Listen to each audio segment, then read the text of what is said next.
Good evening, everyone. My name is Jason Williamson. I am the Executive Director of the Center on Race, Inequality, and the Law here at NYU Law School.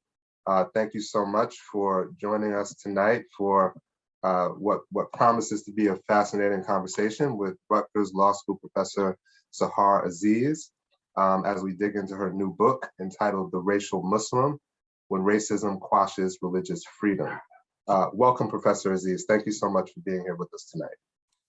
Thank you for inviting me. It's my pleasure. I've really been looking forward to this conversation, so I want to jump in. I know we're a couple minutes late, so but I also see that folks are trickling in, so we'll do a couple of housekeeping things here and then jump into our conversation. So the plan will be for us to talk for maybe 45, 50 minutes and to set aside at least a little bit of time for any audience questions that we may get. For those of you who are watching tonight, I encourage you to please use the Q&A function rather than the chat, just to post your questions. It's just a little bit easier to track on our end. So thanks in advance for that. Now, before we dive into the details of our discussion, I want to be sure to give Professor Aziz a proper introduction. This may be a little embarrassing for you, Sahar, but bear with me. There's a lot to share.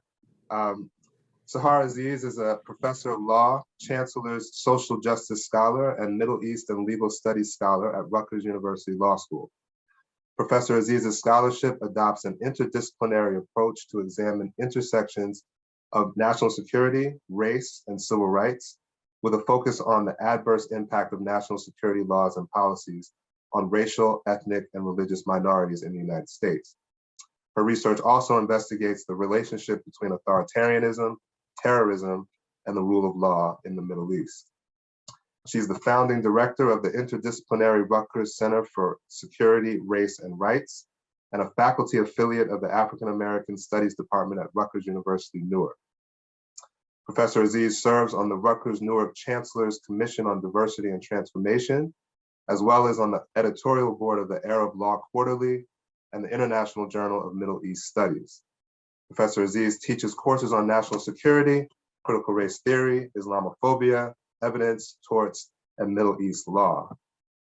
Not surprisingly, Professor Aziz is the recipient of numerous awards, including most recently a Soros Equality Fellowship in 2021. And in 2020 was named a New America, Middle Eastern, and North African American National Security and Foreign Policy Next Generation Leader. Professor Aziz has published over 30 academic articles and book chapters. Her articles are published in the Harvard National Security Journal, the Washington and Lee Law Review, the Nebraska Law Review, George Washington International Law Review, the Penn State Law Review, and the Texas Civil Rights and Civil Liberties Journal.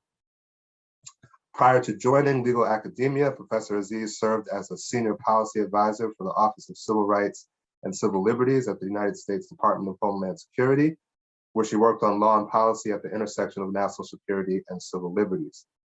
Professor Aziz began her legal career as a litigation associate at WilmerHale, after which she was an associate at Cohen, Milstein Sellers, and Toll PLLP in Washington, D.C., where she litigated Title VII class action on behalf of plaintiffs.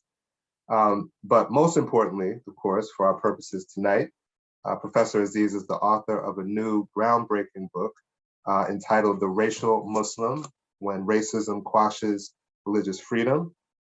If you haven't had a chance to pick it up yet, I suggest you do so ASAP, and you certainly will want to after this conversation. It is a remarkable piece of scholarship, and I'm just so grateful that you are here tonight to talk with us about it, Sahar. So welcome again. Thank you for being here. Thank you. Thank you. I'm excited to be here in the virtual space with you, Jason. Thanks so much. So, before we dive into some of the kind of details of the book, I wonder if you could say a little bit more about your personal connection to the book. You talk about this early on in the book, but can you say a little bit about your own journey and why you thought it was so important to write this book? Yeah. Well, I've been working on what is called, it's shorthand now, post 9/11 discrimination. That has become literally a specialty within the civil rights landscape. I've been working on it since 9/11. I was a first-year law student.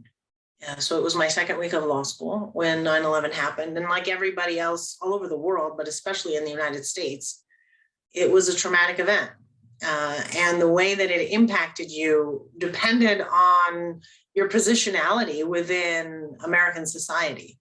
And it affected me in ways that were quite similar to other Muslims in the United States, insofar as making us the most hyper visible minority in a hyper negative way.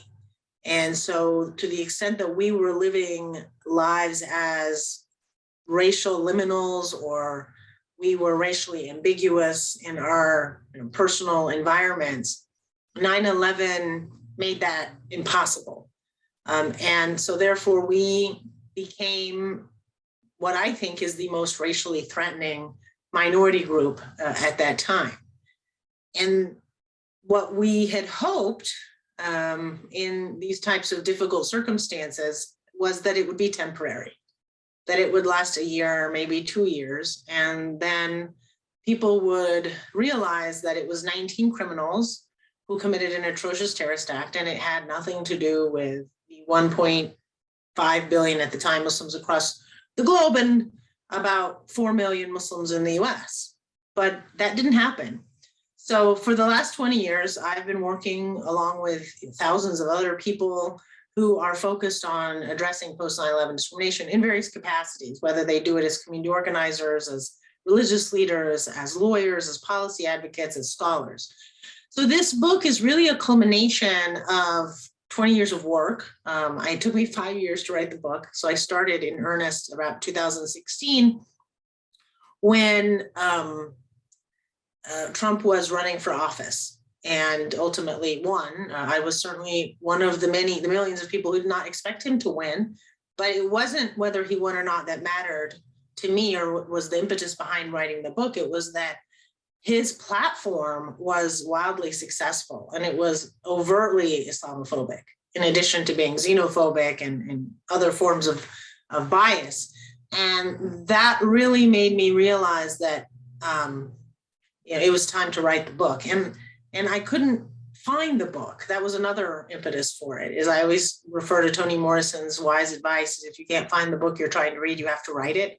And I kept trying to find this book because I wanted to cite it in my advocacy and in my scholarship. And I was particularly concerned with why people who valued religious freedom so much often tended to be the same people who supported Trump's anti-Muslim rhetoric and policies. And so that also led me to want to know more about the experiences of Jews, Catholics, and Mormons, and the experiences of just religious minorities in general, and how this is a problem of both racism and religious bigotry. But I didn't find that the religious bigotry narratives were sufficiently accurate. Like there was a shortfall in the analysis of, oh, well, this is just religious discrimination. But no, it's much more than that. And so that's really what the book is trying to address. And thank you for writing the book, heeding the call, and writing the book, because it was much needed. I don't think there's any question. One of the things that I really appreciate about the book is that not only is it a remarkable piece of scholarship, it's also, I think, a great public education tool in a lot of ways. And you spend a lot of time talking about the historical context that got us here.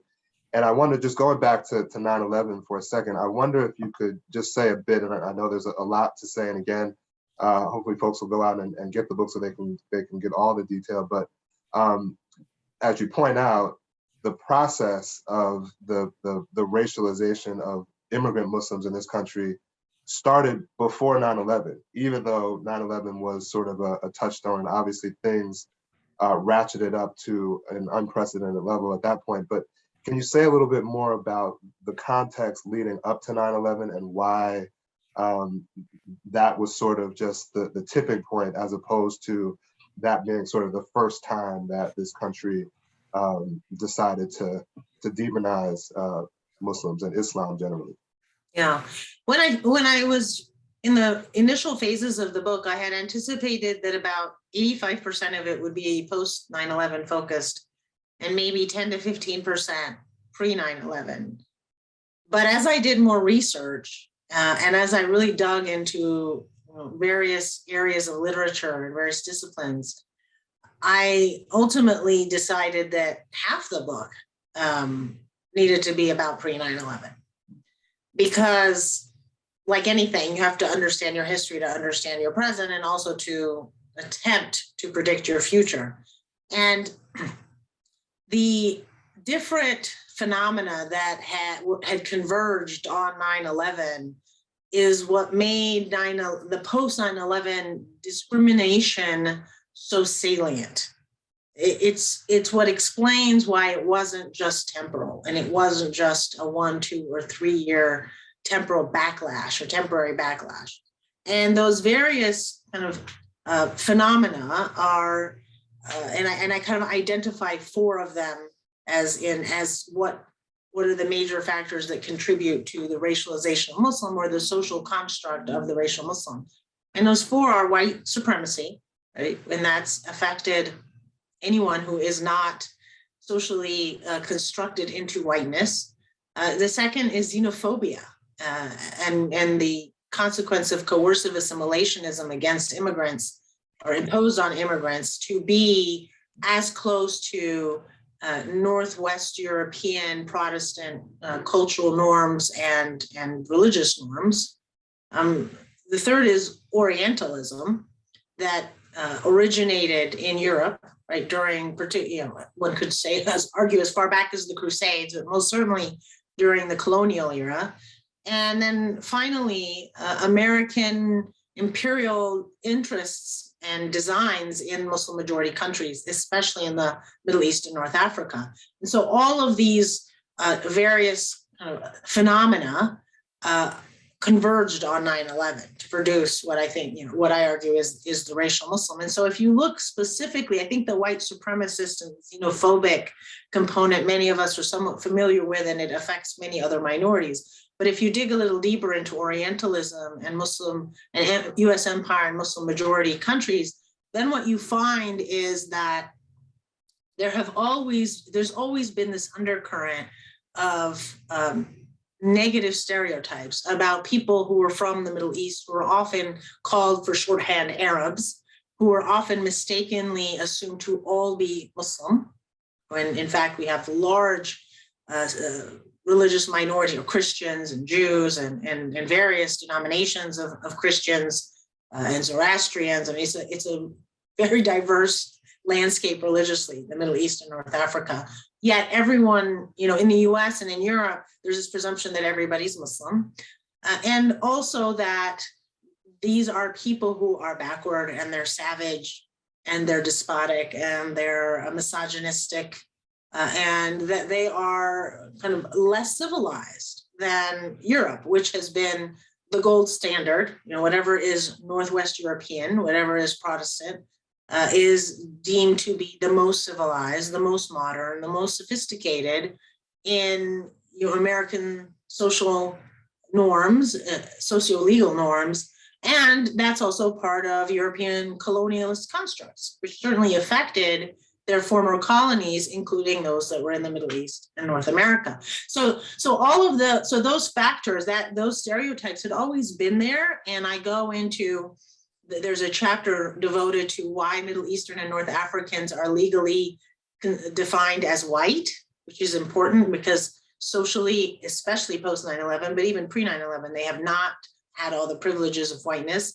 But I go into how the Syrian and Lebanese predominantly Christian immigrants, who numbered in just a few 100,000 as compared to the tens of millions of Jewish Eastern Europeans and Catholic Italians and Irish who were immigrating around the turn of the 20th century.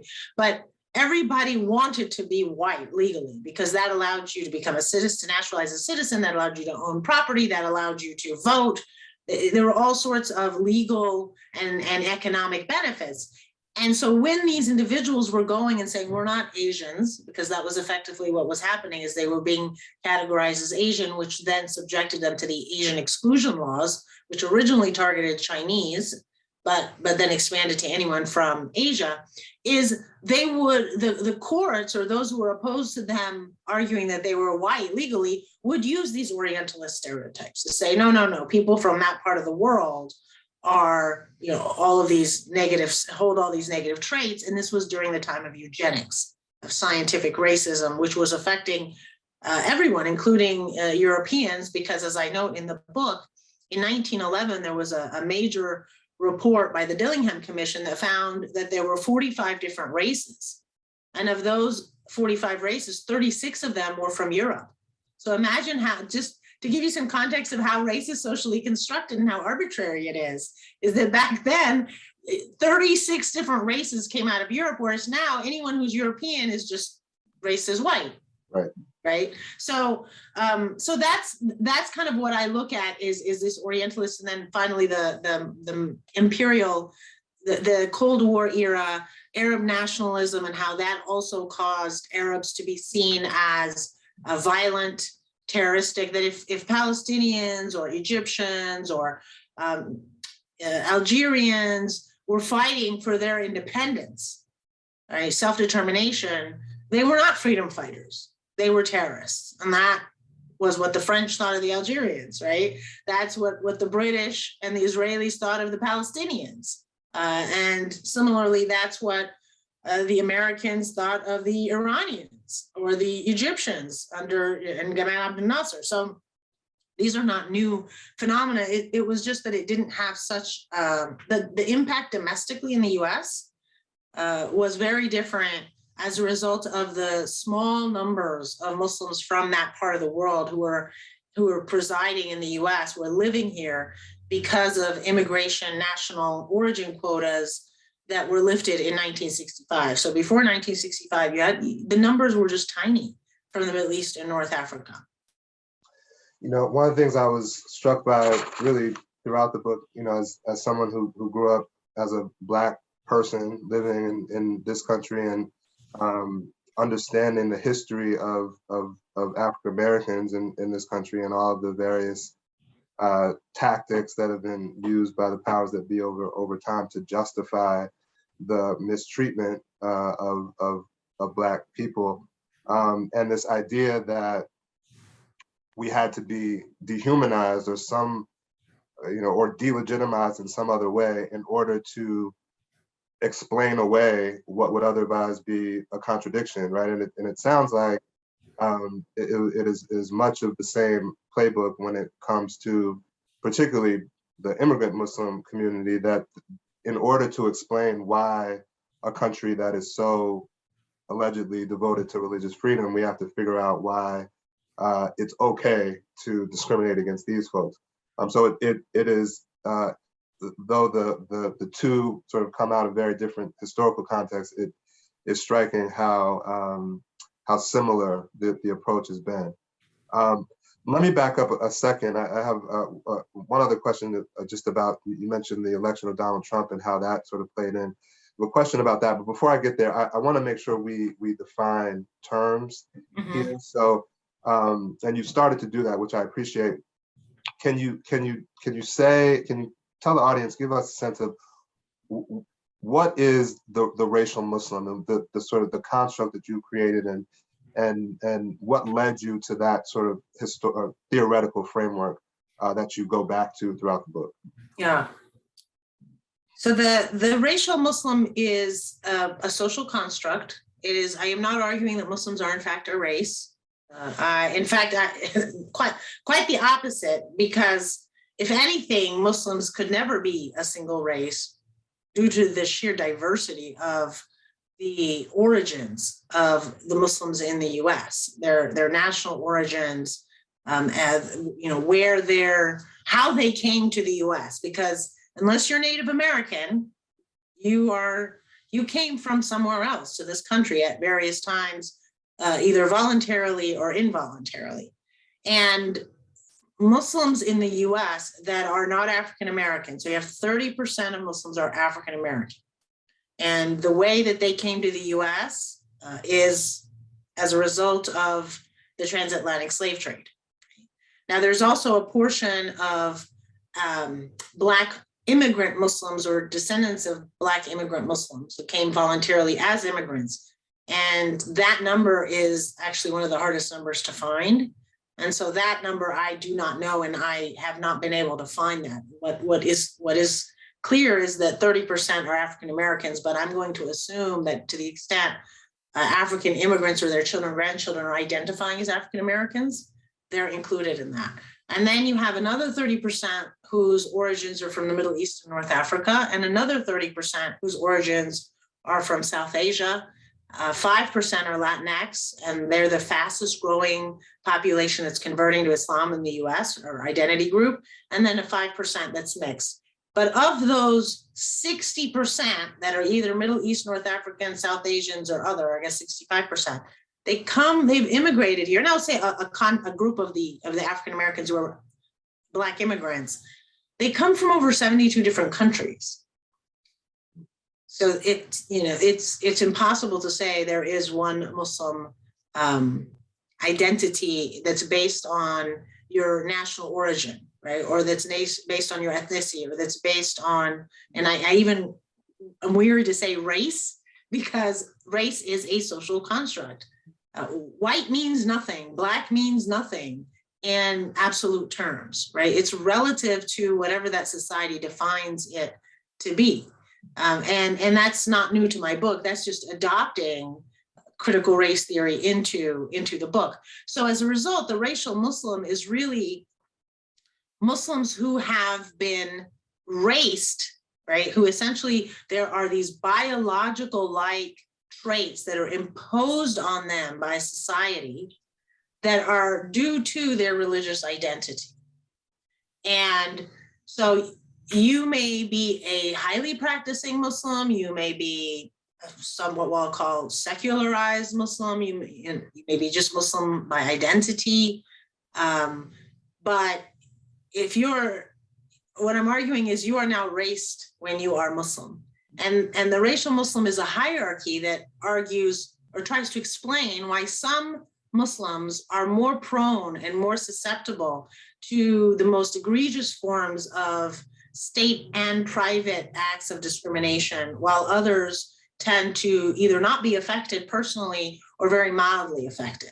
And with any minority group or with any subordinated group, you always have this phenomena where not everybody is affected in the same way and with the same level of severity. And this is where you get into tokenism, right? When you get into the pressures of assimilating and accommodating the dominant system that structures your group, your identity group, to be a threat or inferior or lazy or criminal or all of the different stereotypes that minority groups deal with. And the racial Muslim topology argues that the most dangerous, in quotes, Muslim vis-a-vis the state and the public is the one who's religious and the one who's politically dissident. And so if you are both a pious, devout, practicing Muslim and you oppose US foreign policy in Muslim majority countries, you're critical of American society, you're critical of, you're not here saying, oh, America is the best country in the world, and just blindly approving of whatever's happening because you feel this deep sense of gratitude just to be here. And this is very much of the types of pressures that immigrants deal with wherever they're coming from.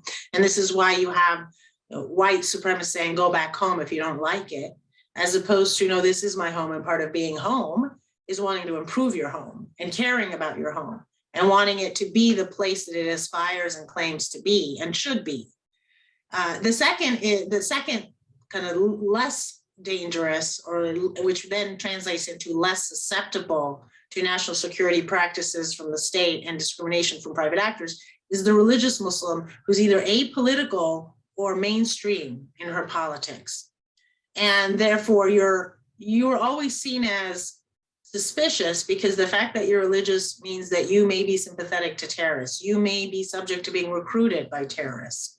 Your religion may teach you to not be loyal to the country, and by the fact that you're religious shows that you would listen to what your religion says.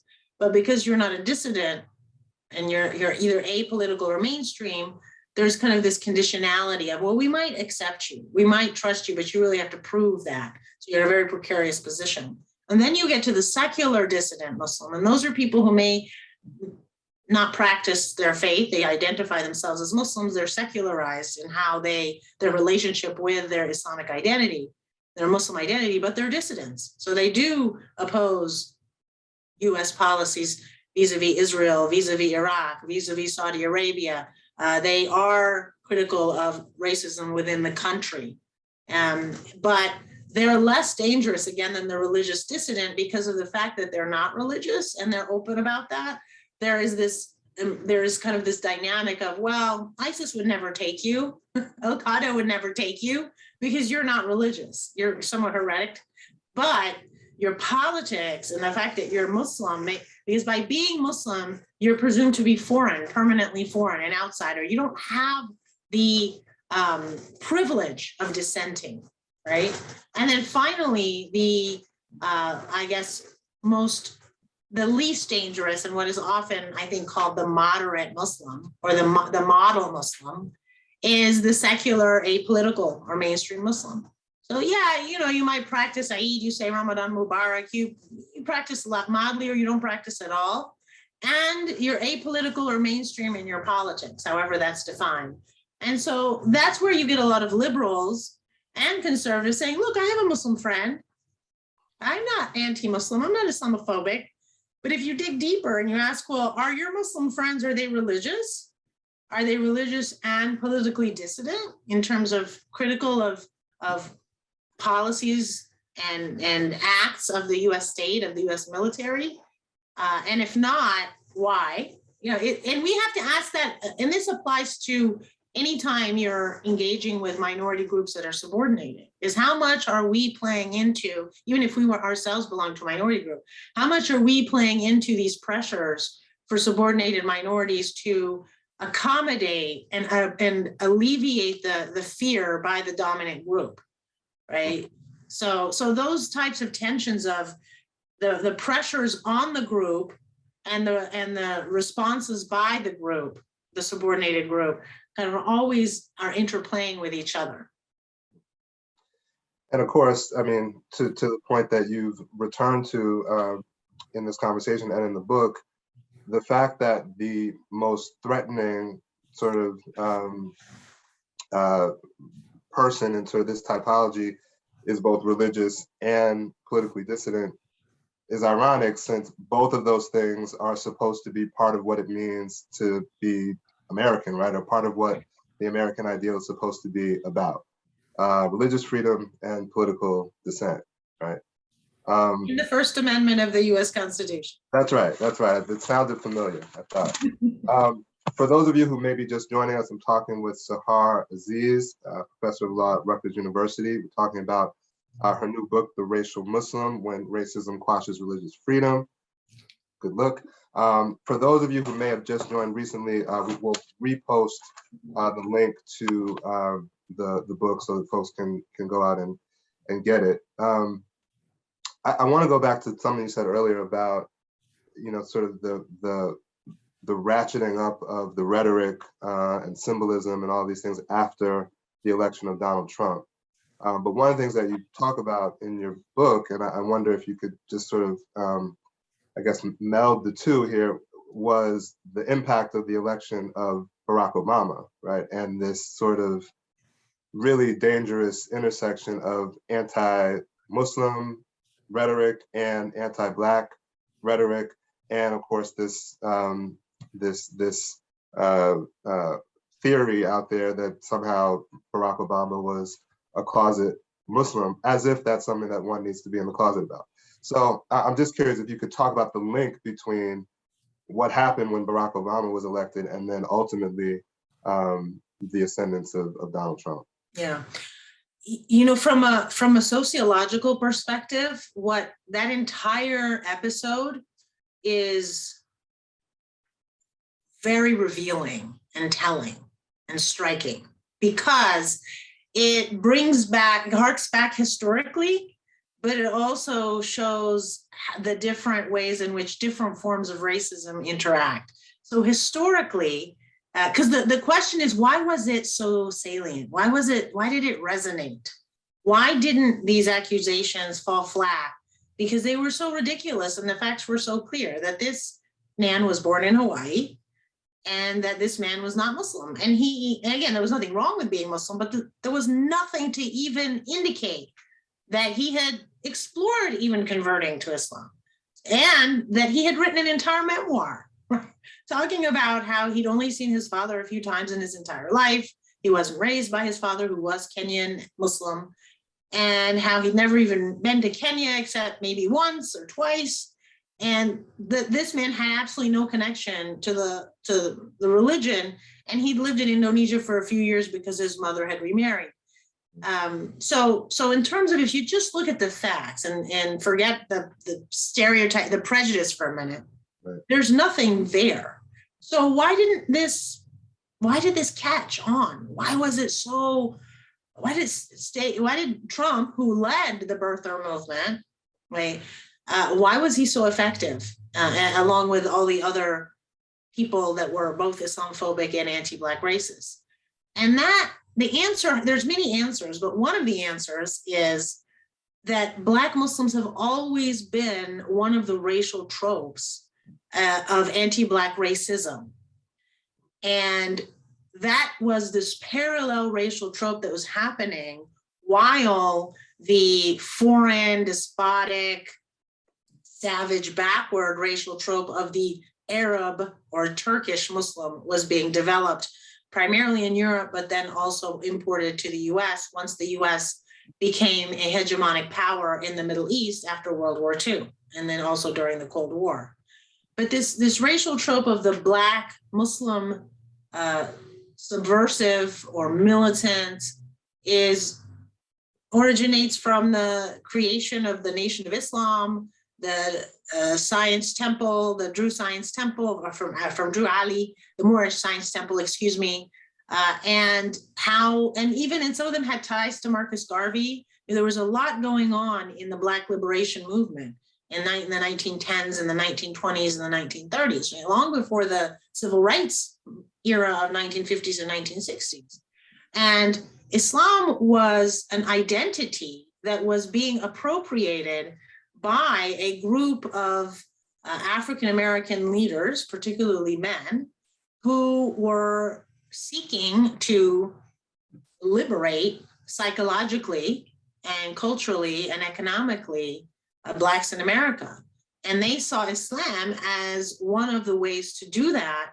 And they, if those who know about the Nation of Islam's belief system, is that they believe that Muhammad Fard was God, Allah incarnate, and that Elijah Muhammad was his prophet. Now, under Orthodox, what I'll say Sunni or Shia Islam, that's considered heretic. And that's where there is certainly a convergence of religious beliefs. However, the practice and the rituals of Islam and the discipline and the spirituality that comes with kind of what I'll call Orthodox world Islam were also incorporated. And that was used in order to liberate Blacks from what they saw as a white supremacist Christian religion. And that you need to convert out of the slave master's faith that was forcibly imposed on you. You were forced to convert, your ancestors were forced to convert. 30% of enslaved Africans, that's the estimate, came from West Africa, and they were Muslims. And they had been Muslims for centuries, right, at that point, from where they came from. And also you had to get rid of the name, right? The slave master's last name, which literally was the slave master's last name. And then they would use the X instead. And sometimes they would even change their first names as well, right? To Muhammad or an Arabic Muslim name. So that was considered that movement was part of the target list of J. Edgar Hoover's FBI, of being subversives, of being domestic terrorist threats. And it also was expanded, obviously, to MLK, Malcolm X was part of the Nation of Islam, Muhammad Ali was part of the Nation of Islam, but then there was also SNCC, and there were the parts of the civil rights movement that we tend to be more familiar with the Christian leaders, right? So that's always been there. There's always been this suspicion and this stereotyping and this racialization of what they'll call the Muslims, right? The Black Muslims. And that was literally, think about that documentary, The Hate That Hate Created, where that was kind of a condemnation of the Nation of Islam as this Black supremacist, racist organization, even though it was created to liberate Black people from white supremacy. The other strain that made it effective. So you've got that coming along, which is if you're Black and you're Muslim, you're dangerous, right? And that's kind of an offshoot of the racial Muslim. Although I will say, and I say this up front in the book, is that the racial Muslims social construct post 9/11 has been centered around the various stereotypes of immigrant and Muslims and their children and grandchildren. But the stereotypes against Black Muslims converge onto that. And the reason why I think we have to be careful not to conflate the two is because, at least my analysis and what I had read, and I am of this school of thought, which is the way in which Black Muslims are racialized is centered around the legacies of slavery, right? It's informed by the legacies of slavery. Whereas the way in which people from the Middle East, North Africa, South Asia, and their kind of progeny are racialized in the US is much more connected to Orientalism, European colonialism, and the clash of civilization narratives that were prevalent in Europe vis-a-vis the quote unquote Muslim world, the Ottoman Empire in particular. And those are different dynamics. They're different historical events that have different consequences, although there is some overlap. That's kind of going on there. And then there's also— Can I ask you one question related to that? Because this is one of the things that was also striking. You touch on this.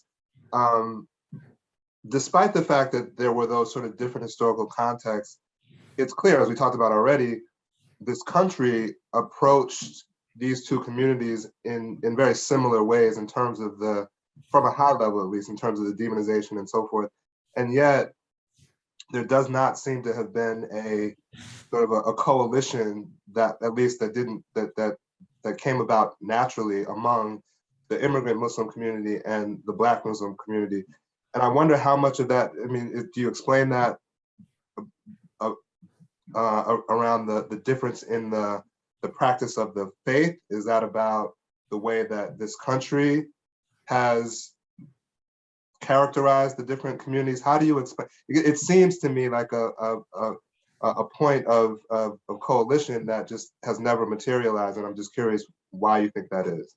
Yeah, before the 1970s, I think much of it had to do with the difference in the practice of the faith. And the 1970s was a key point because Warith Muhammad, who's one of the sons of Elijah Muhammad, officially kind of formally converted to Sunniism and took the congregation, I think about 80 to 90% of the congregation followed him. And then the remaining 10, 15% stayed with Louis Farrakhan, who continued the Nation of Islam as it had been kind of perceived and structured both theologically and politically and socially under Elijah Muhammad. So I think before that, there was certainly a difference. And there's a great book on Malcolm, one of the biographies on Malcolm X by Manning Marble. It's one of my favorites. But he has a section in there that discusses the way in which Malcolm would have these debates with Muslim international students, foreign students who came from Sudan and from Egypt in particular. And they came to hear his speeches, and they went and approached him and said, "This is not Islam what you're saying. It's heretic to say that there's another prophet. There's only one prophet, right? And he died 1400 years ago. And there's only, God, we do not believe in God ever being a human. And that's in fact one of the differences we have with Christianity and in Jesus being a prophet as opposed to being the Son of God. So he would get into these debates, and they would tell him, you're completely misappropriating the faith, and this caused a lot of tensions. But it also contributed to the Muslims who were immigrating not being part of the Nation of Islam, because they just didn't see that as kind of the correct practice of the faith. Also, there were very few of them, because before 1965, there were national origin quotas that had been put into the immigration laws in 1924 with the explicit purpose of keeping out Eastern European Jews and Italian Catholics, because they had been coming in the tens of millions, and they were changing the demographic, the religious demographic of the country. And that was sparking this white nativism, and the Ku Klux Klan made a major comeback where it still terrorized Blacks, but then it added Jews and Catholics to it. But the point is, from 24 to 1965, there was a Protestantizing and a Northwest Europeanizing of immigrants, of the population, the people who came. And so people from the Middle East, North Africa, and South Asia, they couldn't come. It was almost impossible for them, and there were very few exceptions. So that's part of it. So if you take that into account, you've got immigrants who came from 65. Well, what do most immigrants do when they come, regardless of where they're coming? One is they tend to create enclaves because they want to be in a familiar space with people who speak their language, people who practice their faith, people who know their culture. The second is they tend to be very focused on kind of the mission of why they came. They're trying to make an economic future for their kids. They're trying to advance themselves educationally. They don't tend to come and become community leaders, mainstream community leaders, elected officials. They don't have social capital. Oftentimes they don't have money, right? Yeah, even monetary capital. So that wasn't the same thing with all of these immigrants from Muslim majority countries. And then finally, they were told and they were indoctrinated from their post-colonial previously colonized countries that sub-Saharan Africans were inferior and that Europe was superior, and that they themselves had internalized that in how they practiced colorism within their own cultures, and how they sought to emulate Europe in its culture and its language and in everything. There was a major inferiority complex that has infected many, previously colonized countries across the world. And so they come here, and then that's reified, and that's confirmed in the news, where they're told Black people, African Americans, are criminals, they're gangsters, they're thugs, they're drug dealers, right? And so all of this is converging, and it's somewhat predictable and expected that those immigrants are going to not have these natural organic interactions with African Americans. And when they do, all of these racist stereotypes from both what they brought in and also what they're being told here creates these divisions. Plus, there is a major language barrier, right? I mean, I can tell you, as someone who's a child of an immigrant, I'm an immigrant, but I was raised in America.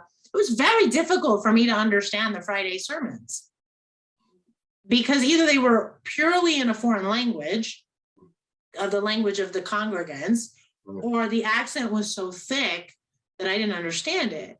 So there's, you can't underestimate language barriers in creating these organic alliances that are sustainable and long lasting.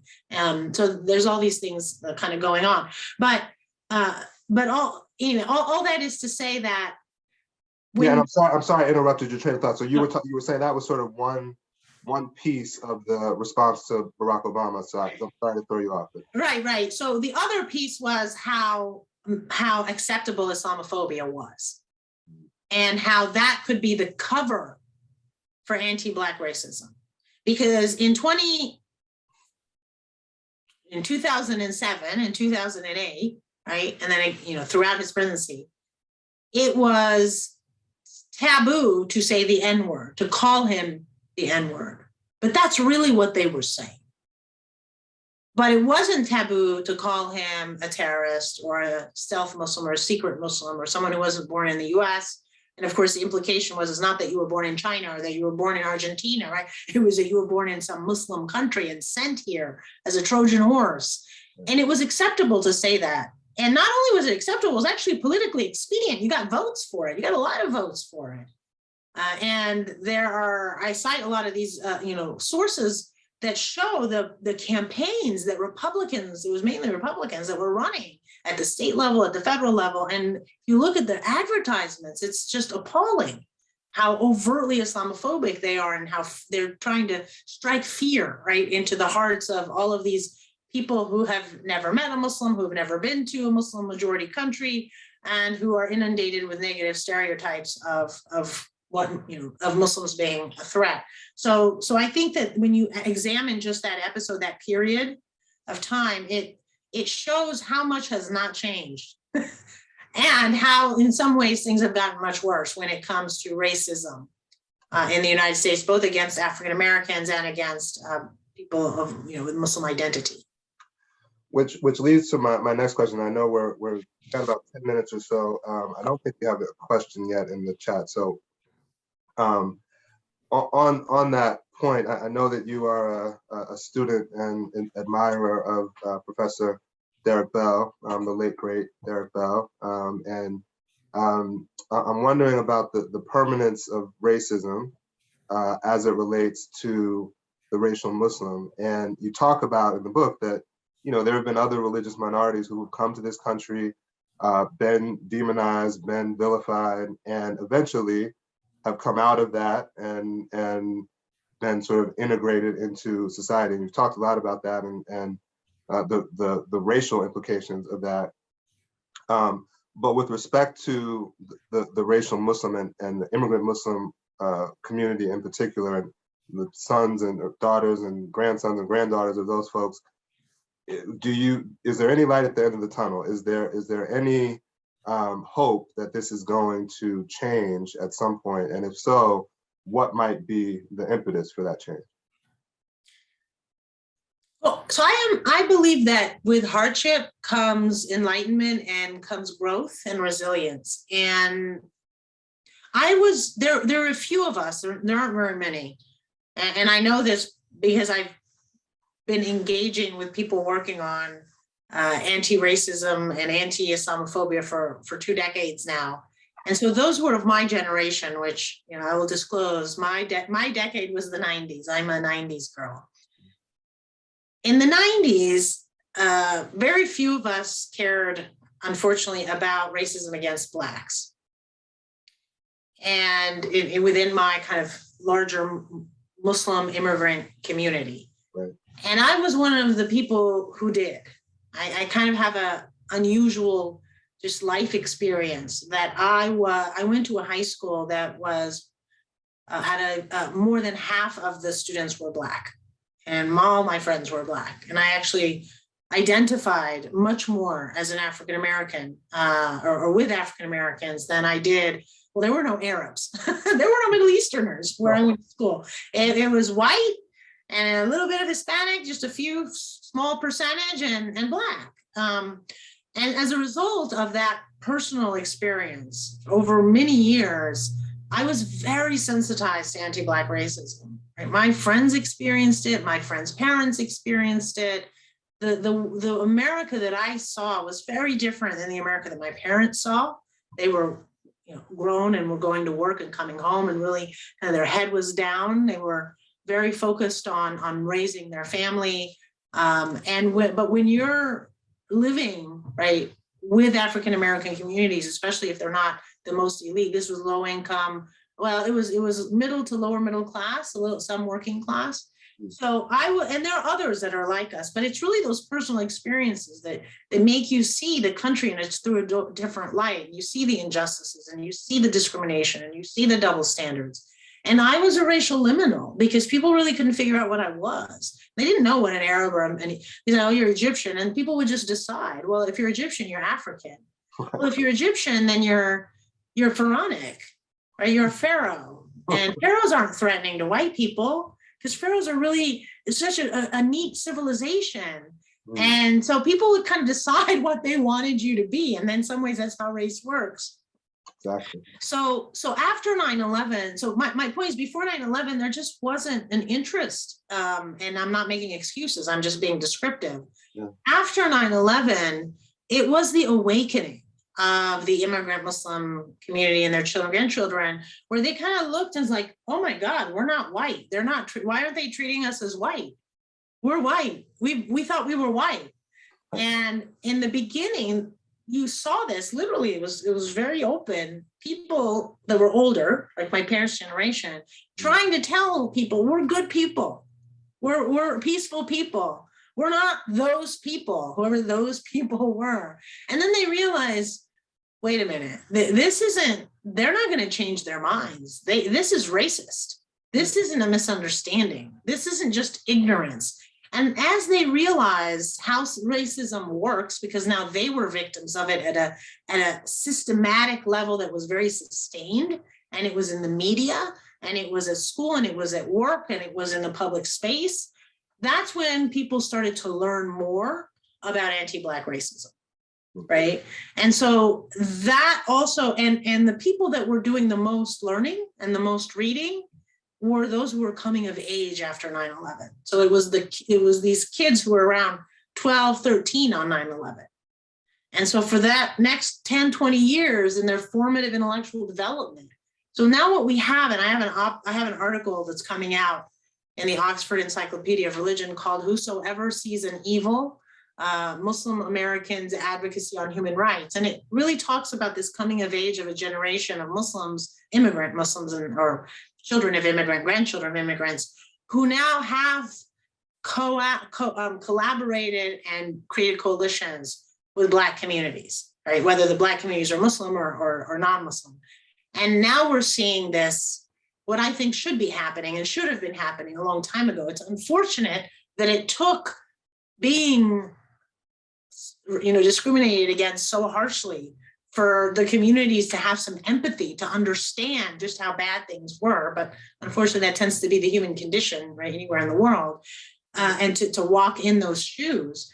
And so now we are seeing that, and I'm hoping that will continue.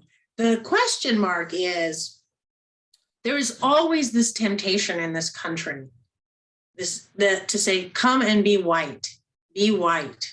You can be conditionally white, you can be an honorary white, you can be one of our model minorities, and leave the others behind, right? Save yourself and don't worry about the systems.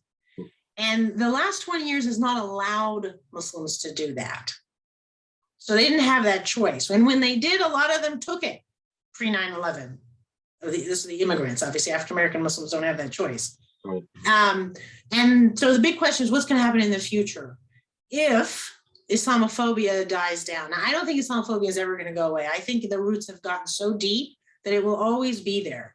But will it be more like anti-Semitism, which is real in there, but at levels that are much less severe, and such that Jews have entered whiteness when they were not socially white, right, before World War II?